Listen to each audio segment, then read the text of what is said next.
বস, আপনি যাতে চুরা কারবারি করেন, দুর্নীতি করেন, কিন্তু কখনো ধরা পড়েন না, কারণ কি? মন্দির, তুই যে আমার সঙ্গে এতদিন ধরে আসিস আর কিসের জন্য আমি তো ধরা পড়ি না, তুই এটা জানিস না? শালা মূর্খর দল। বস, আমি সত্যি জানিনি। সরকার আগে তো বলবি, ওই যে নামের কারণে। নামের কারণে? বুঝলাম না তো। আরে আমার নাম তো পাঙ্কু, কিন্তু আরেকটা নাম আছে যে ছদ্ম নাম, তোরা জানিস না?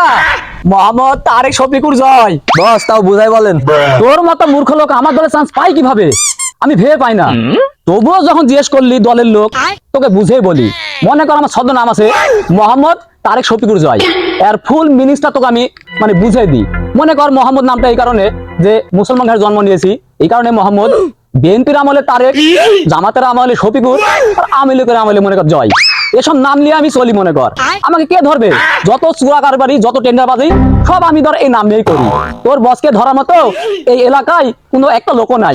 পুলিশ, র্যাব, যত যা বলিস সবে আমার গোলাম। এই নামের কাজ চলছে, বুঝতে পারলো তো? বস, বস, পুলিশ। এই তোর এই বস কোনো পুলিশকে দিয়ে ভয় পায় না। এই পুলিশ, তোকে কিছু মাল বানিয়ে দিচ্ছি, তুই এখান থেকে ফুট।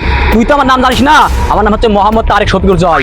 এই নামের পিছনে অনেক নেতারা কাজ করে, অতএব অল্প মাল বানিয়ে দিচ্ছি, নিয়ে ফুট। আর নইলে নেতারে ফোন দিলে তোর চাকরি এবার কাটপিস হয়ে যাবে।